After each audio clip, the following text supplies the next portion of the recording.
Today we're getting into the latest Tesla news, including the surprise refreshed Model Y launch, Q3 delivery numbers, Cybertruck crash testing, and more, so let's get into it. First up today, Tesla has released their Q3 delivery numbers. They produced 13,688 Model S and X and delivered 15,985 of them. For the Model 3 and Y, they produced 416,800 and delivered 419,074 of them, leading to a grand total of 430,488 cars produced and 435,059 cars delivered.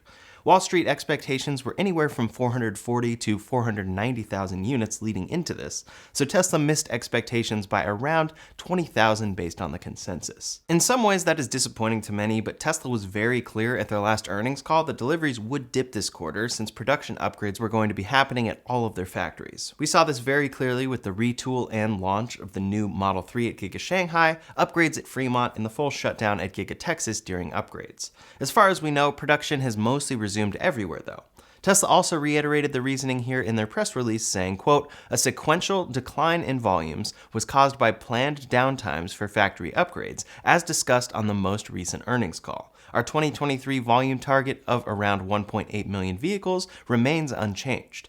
When comparing this to Q3 of 2022, Tesla beat deliveries by over 90,000 vehicles. Given all the information at hand, this is a good result, especially considering these factory upgrades should lead to improved, optimized, quicker production for more deliveries in Q4. At the same time Tesla has released these broad numbers, we've seen the Model Y become the best-selling car in multiple markets again.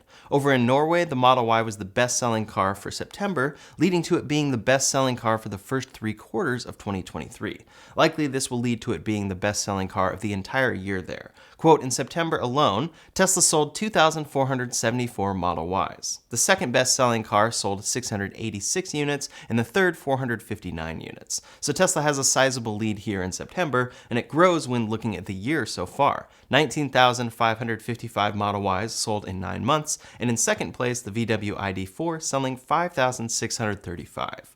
In France, Tesla registered a 60.5% increase in sales in September compared to the same period last year. Looking at the overall country's auto market, Tesla is now taking a 3.55% share, and this mainly comprises the Model Y as they were not yet delivering the new Model 3 there.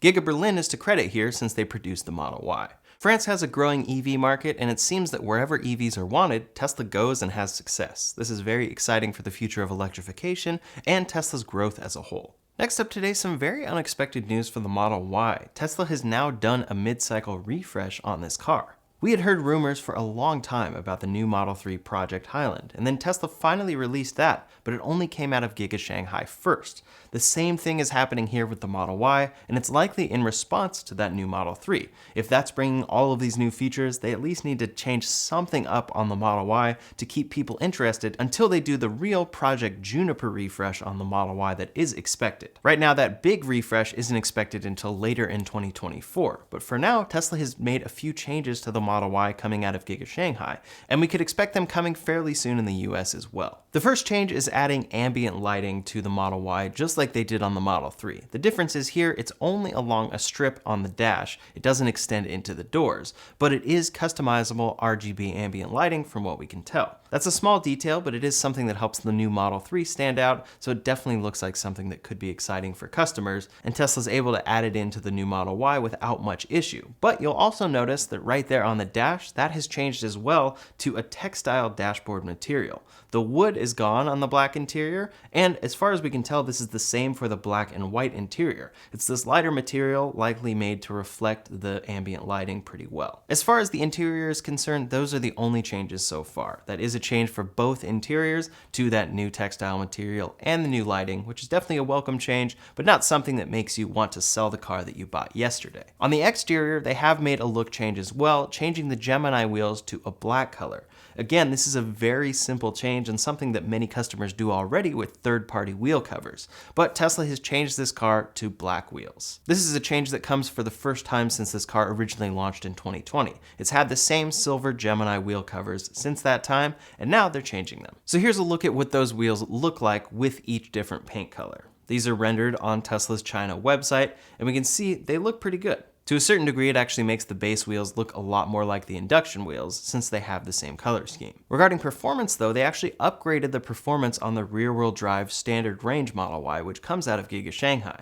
It now gets a 0 to 60 as low as 5.9 seconds. This has improved quite a bit over what it used to be. Regarding the screen size, Tesla made a change on the new Model 3 that shrunk the bezel size and actually increased the screen to 15.4 inches over the previous 15-inch size. Many expected that that change would come on this small refresh for the Model Y, but that is not the case. It's still the same 15-inch screen there. So yes, this is a refreshed Model Y, but it's a very small refresh, and it seems that the purpose of this is simply just to calm any fears of customers who are seeing the new Model 3 and feel like they're going to miss out on all of those features on the new Model Y. At least it has some new wheels, some better performance, some ambient lighting, and an updated dash. Since it's coming out of Giga Shanghai as well, this should be coming to all markets that Giga Shanghai serves, which includes Asia, Europe, and Canada. One interesting thing is how complicated things are getting between Tesla's factories. In the past, if Giga Shanghai made a change, we would see it a couple weeks later at Fremont, and vice versa. They standardized across all of their factories, except we're seeing Giga Shanghai take a big leap ahead of Fremont here.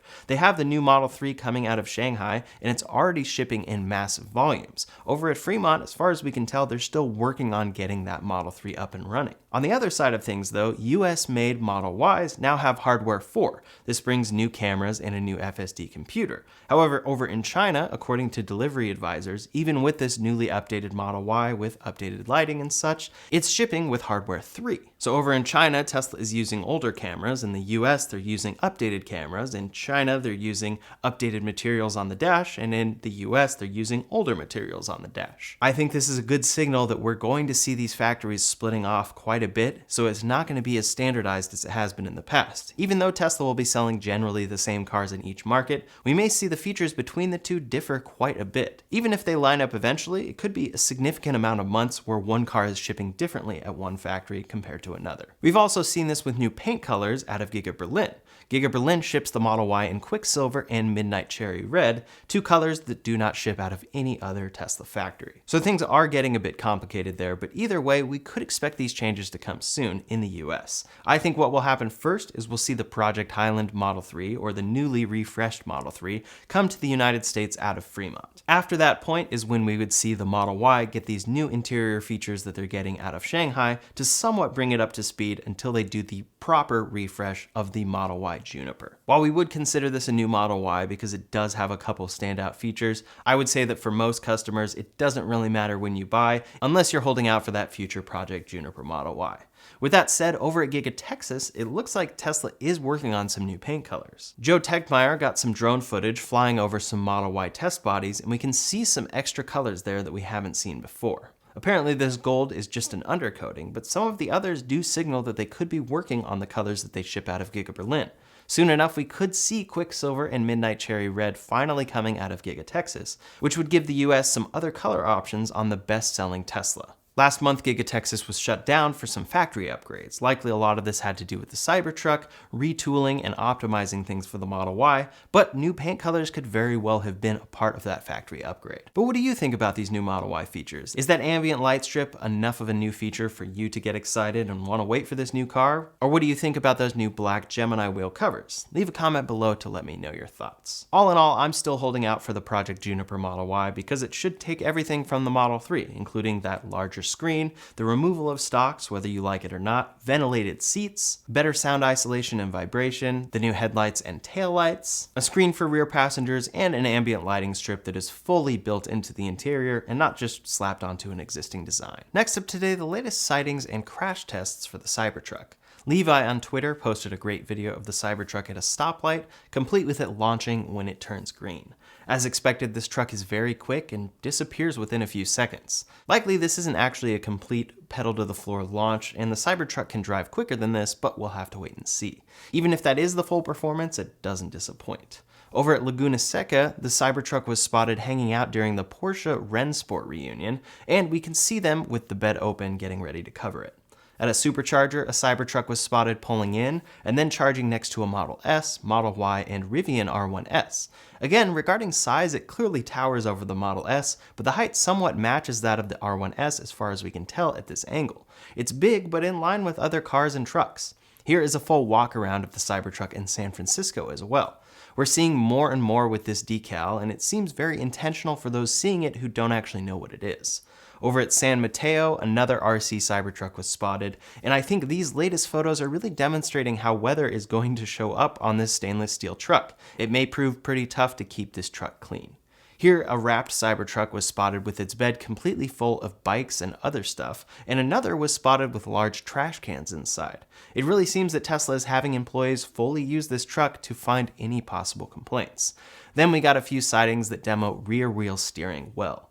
Here it is backing out of a tight parking spot, and we can clearly see those wheels assisting towards the end of this. Here it is backing into a supercharger at target, and the wheels assist as it initially lines up. Since this truck is turning its wheels in front so quickly as well, many believe that it must be using steer-by-wire. This would be the first Tesla to ship with that. While sightings like this are fun, the real stuff that matters for this car entering production in Q4 is Tesla's finalizations, approvals, and crash testing. Joe Tegmeyer got a great shot of the Cybertruck at Giga, Texas, post-crash testing at their new facility there. Looking closely, we can see that this truck clearly hit something head-on with a very damaged front end. On top of that, we can see deployed airbags inside. As for production, it looks like Giga, Texas is slowly ramping back up as 6 new Cybertrucks were spotted at their outbound lot today. One of them appears to potentially have new aero covers as well. We've seen a few different wheels on prototype Cybertrucks as well as the original prototype wheels. So this definitely could be us spotting a brand new wheel that we haven't seen before on the Cybertruck that they will ship as an option. It's exciting to keep seeing Cybertrucks around, and especially exciting to see production and crash testing continue. As noted by Teslarati last week though, some of the final indicators of Cybertruck deliveries will be NHTSA releasing crash info and the EPA granting the Cybertruck a certificate of conformity. That will show up on their website. Next up today, some really impressive news for the Tesla Semi. The Semi has been participating in data tracking through the Run on Less EV trucking study. This is our first chance to see third-party data of how this truck is being used in the real world, and data was collected over 3 weeks along with 20 other electric trucks. It seems the Tesla Semi is the one people were most interested here. Quote, "The event was geared toward helping gain an in-depth understanding of both the advantages and challenges of EV trucking as the commercial sector begins to adopt sustainable Class 8 vehicles more proactively. This data is showing how this truck runs in the real world, and on its final day in the program, the Semi traveled 1,076 miles. It made 1 delivery and spent 82% of that time driving. 11.1% of that time was spent charging, and right there, that's extremely impressive. This is an amount of time that most people don't think is this small with a small electric car, let alone a massive semi-truck mega charging. A Tesla engineer said, quote, "A Tesla Semi, fully electric semi-truck, covered 1,000 miles yesterday. Congrats to the team that helped make this vehicle possible. This is just the beginning. Electric trucks will continue to replace dirty, polluting diesel trucks over the coming years." As for speed, 92.6% of the travel time was spent at speeds at 50 miles per hour or more, and 3.82% was spent between 40 and 50 miles per hour, with smaller numbers at lower speeds from there. This test is proving that the Semi is functional and very useful. Even with a 1,000-mile journey for a day, it seems to handle it in stride, charging very quickly as needed. As Tesla learns more from these initial Pepsi and Frito-Lay trucks, they should be able to improve this program even more, leading to more Semi deliveries and growing megacharger infrastructure. Next up today, some good news for those buying a Tesla and dealing with FSD in some way. Previously, if you bought your Tesla with full self-driving, it would come with the standard features, but you would need to wait an undetermined amount of time to receive the FSD beta. Sometimes it would be weeks. Now, as Tesla is moving closer to making this beta less of a beta, they are pre-installing it in vehicles. Elon Musk has said that FSD V12 will no longer be a beta, so some think that this could be an indication there. Either way, it's a much better user experience, especially if you paid for the FSD package. Having it at delivery is always going to be much better for the customer, and I wouldn't be surprised if this came after many customer complaints about when their beta would finally arrive on a new customer car. Related to that, Tesla has been offering 3 months free of the FSD beta if you buy using someone's referral code. You also receive $500 off the vehicle purchase, so it's a no-brainer to use a referral link. But since there was this FSD beta limbo, some customers were worried that they'd have a 3-month trial and never actually get the FSD beta. In response to this, Tesla actually changed the way they institute this. The 3-month trial begins once the beta arrives. This is unexpected and great to see from Tesla. Now it seems there's no concern with hardware for customers or anyone waiting to receive this trial. First, Tesla is apparently pre-installing it for delivery, but if not, your 3-month trial will begin once the beta arrives on your car. Lastly, for FSD, Tesla is being reasonable and flexible for those who were trying to transfer their FSD package to a new car before the September 30th deadline. In Tesla's terms, it made it seem that you could lose your FSD beta entirely if a delivery delay occurred. Even if it wasn't your fault, you would simply lose it, since delivery happened after the 30th.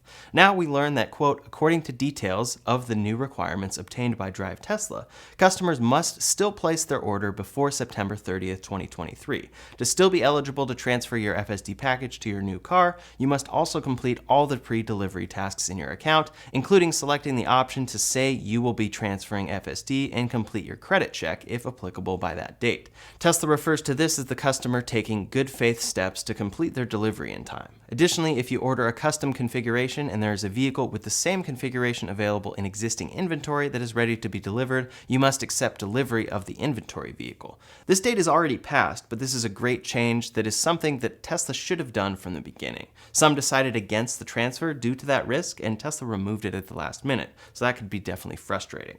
Either way, it's a good thing to see from Tesla changing these terms, because if they had left some people without the FSD beta simply because Tesla themselves pushed their delivery date, it wouldn't have been a good look. That's all the latest Tesla news for today, so in the meantime, if you want to see a video about how ahead Tesla is in the EV space, you can check out that video linked up here or in the description below.